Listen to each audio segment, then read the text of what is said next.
Hello दोस्तों, स्वागत है आपका किताबपुर में। और आज की हमारी किताब है प्रेमाश्रम, जो कि लिखी है प्रेमचंद ने। यह उपन्यास 1900 के शुरुआती दौर की किसान और जमींदार के बीच के जो संघर्ष है उसको बयान करता है। और इसमें आप देखेंगे जमींदार के अलावा किसान पे और कौन कौन किस तरह से, जैसे अफसर हो गए या कलेक्टर हो गए, किस तरह से अत्याचार कर रहे हैं।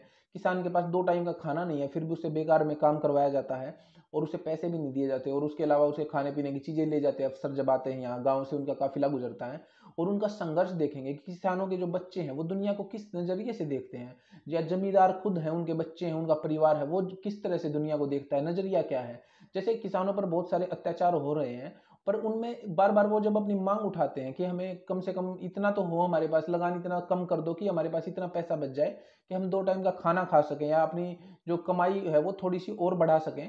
तो उसमें देखेंगे कि आप जमींदार हैं जो यहाँ पे, या वो उनके जो रिश्तेदार हैं, जो जमींदार जो इसमें दिखाए गए हैं, जो राजा राजा भी हैं एक तरह से, वो दिखाते हैं कि धर्म अनुष्ठान कर रहे हैं, बहुत अच्छे अच्छे काम कर रहे हैं, और उनकी बातें आप कहीं पढ़ोगे तो ये लगेगा कि ये विद्वान है एक तरह से। और जब किसानों की बात आती है तो सबका एक ही है इसमें जो राय है, और वो एक तरह से पर्सनैलिटी फ्लिप हो जाती है कि ये तो इसीलिए पैदा ही हुए हैं, और इनको तो अगर इनकी मांगे मान लेंगे तो फिर ये सोचेंगे कि ये दब गए, और उसके बाद इनकी मांगे बढ़ती जाएंगी।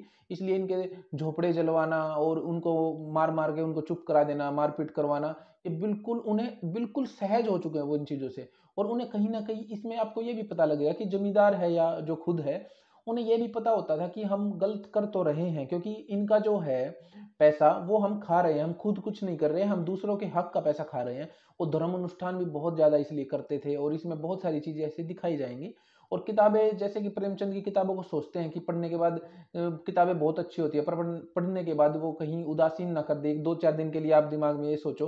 पर ये किताब आपको अच्छे नोट पे ये किताब खत्म होती है, और इसको जरूर पढ़ें। और मिलते हैं और किसी किताब के साथ। अभी हम प्रेमचंद की लगातार सारी किताबें पढ़ेंगे, ये मंगा ली है मैंने, उपन्यास और कहानी किताब। तो मिलते हैं किसी और किताब के साथ, तब तक के लिए पढ़ते रहिए। शुक्रिया।